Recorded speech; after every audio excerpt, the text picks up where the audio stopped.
बराह रास्त इल्ज़ाम मुल्क की सलामती के इदारों पर लगाया और एक शख्स को सिंगल आउट करते हुए उन्होंने जनरल फैज़ का नाम लेकर कहा कि ये सब जनरल फैज़ ने किया हुआ है।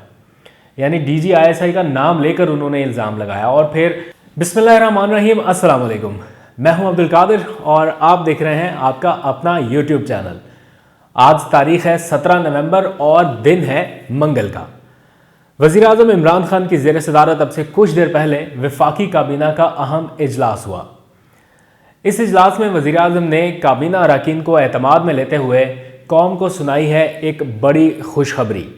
वो खुशखबरी जिसका ना सिर्फ 22 करोड़ पाकिस्तानियों को इंतज़ार था बल्कि 90 लाख के करीब ओवरसीज़ पाकिस्तानी भी बहुत अरसे से इस खबर के मुंतज़िर थे। वज़ीर-ए-आज़म इमरान खान ने मास्टर स्ट्रोक खेला है और पाकिस्तान में इलेक्ट्रॉनिक वोटिंग सिस्टम नाफिज करने का या लाए जाने का ऐलान कर दिया है। इस ऐलान के साथ ही धांधली का शोर शराबा करने वाले किस तरह फंसेंगे और कितना मुश्किल होने वाला है अपोजिशन जमातों के लिए प्राइम मिनिस्टर का ये प्राइम मूव या मास्टर स्ट्रोक, इसको किस तरह से देखा जाएगा आइंदा आने वाले दिनों में, इस पर थोड़ी सी बात करेंगे। लेकिन काबीना का इजलास शुरू हुआ तो अरकान ने डेस्क बजाते हुए वज़ीर-ए-आज़म इमरान खान को गिलगित बल्तिस्तान के इंतखाबात जीतने पर मुबारकबाद दी और साथ ही जो उनकी टीम के कुछ लोग वहाँ पर कैंपेन कर रहे थे, ख़ासतौर पर अली अमीन गंडापुर, जुल्फ़ी बुखारी, मुराद ज़ईद, उनकी भी खासी तारीफ़ की गई कि पाकिस्तान तहरीक इंसाफ की सेकंड टियर की जो लीडरशिप थी या वुज़रा थे, उन्होंने अपोजिशन जमातों की मरकज़ी क़यादत या फर्स्ट टियर को किस तरह टफ़ टाइम दिया। वज़ीर-ए-आज़म ने इसी इजलास के दौरान इंतखाबी इस्लाहात के कोर एजेंडे के हवाले से बात की, जो तहरीक इंसाफ के मंशूर में भी शामिल था कि उसकी तकमील के हवाले से आज एक बहुत अहम दिन है और बड़ी अनाउंसमेंट होने वाली है। इजलास ख़त्म हुआ और अनाउंसमेंट के लिए वज़ीर-ए-आज़म इमरान खान ने कौम से ख़िताब किया। इस खिताब के दौरान उन्होंने 3 अहम फैसले किए धांधली और हॉर्स ट्रेडिंग के हमेशा ख़ात्मे के लिए। नंबर 1, पाकिस्तान में इलेक्ट्रॉनिक वोटिंग सिस्टम लाने का ऐलान, यानी जदीद टेक्नोलॉजी, नादरा और इलेक्शन कमीशन के इस्तेमाल में दिए जाने से मुतालिक हतमी फ़ैसले।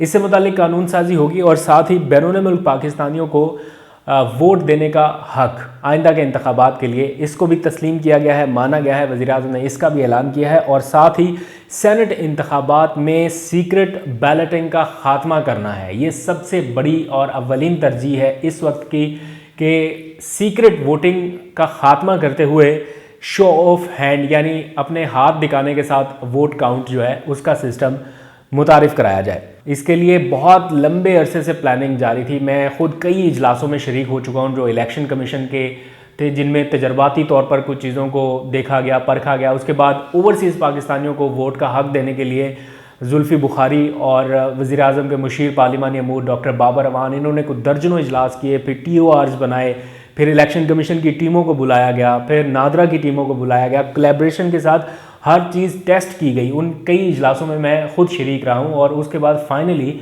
अब इसको वफाकी काबीना की जानिब से अप्रूवल मिल गई है। लेकिन जो मेन बात है वो है इलेक्शन का तरीक़ाकार टोटली तब्दील हो जाएगा सेनेट इंतखाबात में, यानी जो सीक्रेट बैलेटिंग होती थी वो अब ख़त्म हो जाएगी। इसके ऊपर मज़ीद बात करने से पहले मैं थोड़ा सा बस आपको याद कराना चाहता हूँ, अगर किसी को याद हो, 2018 में जब सेनेट इंतखाबात हो रहे थे चेयरमैन सेनेट के लिए, तो उस वक्त जो सीक्रेट एक बैलेटिंग हुई और उसमें अपोजिशन जमातें हार गई। जो उनका मुतफ़िका उम्मीदवार था हासिल बज़िंजो, अल्लाह उनकी मग़फ़िरत फरमाए, वो इस दुनिया में नहीं रहे। हासिल बज़िंजो साहब BNP के थे, वो चेयरमैन सेनेट का इंतखाब हार गए। इसकी वजह बड़ी ये थी कि सीक्रेट बैलेटिंग के ज़रिए हुआ ये इंतखाब और अपोजिशन ने इल्ज़ाम लगाया कि, और हुआ भी कुछ ऐसा कि उनके अपने कुछ लोगों ने सादिक संजरानी साहब को वोट दे दिया। और फिर हासिल बज़िंजो साहब से जब पूछा गया कि ये क्या हुआ, आपके अपने लोगों ने आपको वोट नहीं दिया, तो उन्होंने बराह रास्त इल्ज़ाम मुल्क की सलामती के इदारों पर लगाया और एक शख्स को सिंगल आउट करते हुए उन्होंने जनरल फैज़ का नाम लेकर कहा कि ये सब जनरल फैज़ ने किया हुआ है। यानी DGISI का नाम लेकर उन्होंने इल्ज़ाम लगाया और फिर उसकी वजाहत भी आई ISPR की जानिब से और इसको कंडेम किया गया कि ये बयान काबिल मज़म्मत है मुल्की इदारों पर।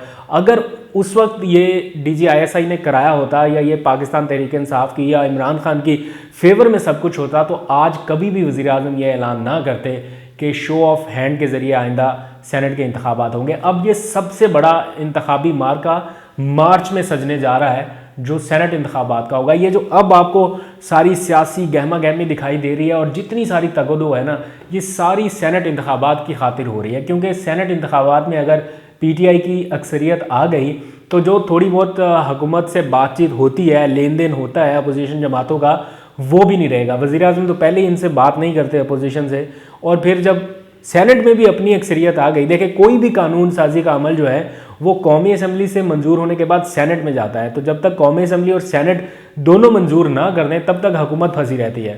तो कौमी असम्बली में तो मेजोरिटी है लेकिन सेनेट में नहीं है, सेनेट में अपोजिशन की मेजोरिटी है। और अब जो इंतखाबात होने हैं उसमें तहरीक इंसाफ को अच्छे खासे सेनेटर्स मिलने के बाद इनकी मेजोरिटी बढ़ जाएगी। तो दोनों ऐवानों में, यानी कौमी असम्बली और सेनेट दोनों ऐवानों में तहरीक इंसाफ की मेजोरिटी होने पर फ़ायदा होगा पाकिस्तान तहरीक इंसाफ को, यानी हुक्मरान जमात को। इसके बावजूद वज़ीर आज़म ये चाहते हैं कि सीक्रेट बैलेटिंग का हमेशा हमेशा के लिए ख़ात्मा हो जाए, कोई बैलेट के उस पार जाकर अपनी वफ़ादारियाँ तब्दील ना करे और जिस पार्टी का है उसकी क़यादत के सामने पता हो कि किसको वोट डाले जा रहे हैं। ये एक आइडियल सिचुएशन है। लेकिन अब सवाल यह है कि क्या आइनी तरमीम के मामले पर हुकूमत को अपोजिशन की हमायत मिल सकेगी या नहीं, क्योंकि अल्टीमेटली ये मामला अब पार्लियामेंट में ही जाना है, वहीं से मंजूर होगा तो ये कानून की शक्ल इख्तियार कर सकेगा। तो सवाल ये भी है कि जो अपोजिशन जमातें FATF जैसे मुल्की सालमियत या सलामती के कानून के हवाले से भी हुकूमत का साथ देने से गुरेजा रहे, वो इस मामले में हुकूमत का साथ देंगे या नहीं। दूसरी तरफ शफाफियत का भी एक अंसर है कि आप अभी जो एहतजाज कर रहे हैं तो आइंदा आप एहतजाज और इस तरह के मुजाहरों से बच जाएं, एक कंसेंसस क्रिएट कर लें और मान लें हुकूमत की बात के ठीक है जो इलेक्ट्रॉनिक वोटिंग काउंट का सिस्टम है उसको नाफिजुल अमल कर दिया जाए। क्या इस बारे में अपोजिशन जमातें मुत्तफिक होंगी या नहीं?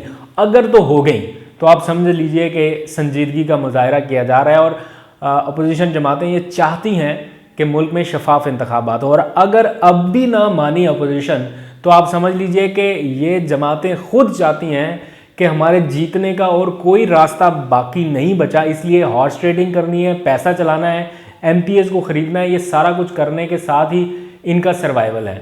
तो अपोजिशन के पास दो रास्ते हैं इस वक्त, या तो हुकूमत का साथ दे और शफाफ इंतखाबात के लिए राह हमवार करे, या फिर हुकूमत की मुखालफत करे और फिर हॉर्स ट्रेडिंग, पैसा, करप्शन और ये सारा कुछ इसी तरह चलता रहा है जिस तरह माजी में चलता रहा है। अगर बात की जाए ओवरसीज़ पाकिस्तानियों को वोट का हक देने के हवाले से, तो ये कभी भी अपोजिशन जमातों को हज़म नहीं हुई है बात, क्योंकि मेजॉरिटी ओवरसीज़ पाकिस्तानियों की वो तहरीक इंसाफ या हुक्मरान जमात की हामी है और वहाँ से अगर वोट काउंट हो गया नेशनल पोल में तो वो ज़्यादातर PTI के बैलेट बॉक्सेस में से ही निकलने वाला है। तो इसलिए कभी भी इस बात की हमायत नहीं की गई और जाने अनजाने में या जिस तरह से भी, मैं चूँकि इस कार्रवाई को ख़ुद कवर करता रहा हूँ इसलिए मैं बड़े वसूख से आपको कह सकता हूँ कि अपोजिशन जमातों ने इस राह में कई मरतबा रोड़े अटकाए। ये कोई इतना बड़ा कोई काम नहीं था जो इतने सालों से पेंडिंग रहा हो और 10-10 साल के टेन्योर में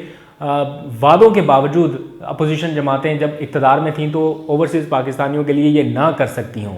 ये किया जा सकता था लेकिन नहीं किया गया। अब जुल्फ़ी बुखारी और बाबर अवान की जानिब से होमवर्क कंप्लीट होने के बाद अब वज़ीर आज़म ने इसको अनाउंस किया है और उन्होंने पहले दिन से कह रखा है कि इंतखाबात में शफाफियत होनी चाहिए। उन्होंने अपने 20 MPs को जो पेशावर से थे खैबर पख्तूनख्वा असम्बली के, उनको फारिग कर दिया था सिर्फ इसलिए कि उन्होंने इंतखाबात में पैसा पकड़ा। और ये सबको पता है कि ये पैसा पकड़ने वाला सिलसिला होता है, करोड़ों रुपयों में एक एक सेनेटर बिकता है, एक एक वोट काउंट होता है उन सेनेट के इंतखाबात में।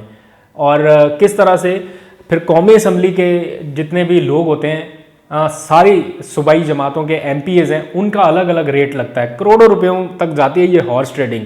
और इसको अब हमेशा हमेशा के लिए रोकना चाहते हैं वज़ीर आज़म। और आज उन्होंने कौम से खिताब के दौरान कहा कि चाहता हूँ कि ऐसा माहौल मिले कि जो भी इलेक्शन हो उसमें जो हारने वाला हो वो खुले दिल से हार को तस्लीम करे। ये उसी सूरत में मुमकिन है जब इंसानी मुदाखलत से पाक एक इलेक्ट्रॉनिक वोटिंग सिस्टम के ज़रिए इंतखाबात हों।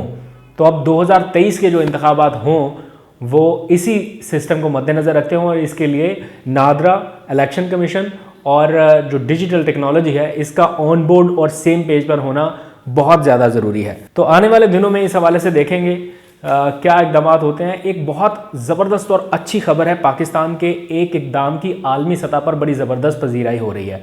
अभी वक्त कम है, लेकिन कल मैं आपको इस हवाले से बताऊंगा कि किस तरह से पाकिस्तान के एक इकदाम ने रुस्वा कर दिया हमारे अज़ली दुश्मन को और इस वक्त इंटरनेशनल मीडिया में क्या चल रहा है। कल आपकी खिदमत में दोबारा हाजिर हूँगा। अब तक के लिए इतना ही, इजाज़त दीजिए। अल्लाह हाफिज़।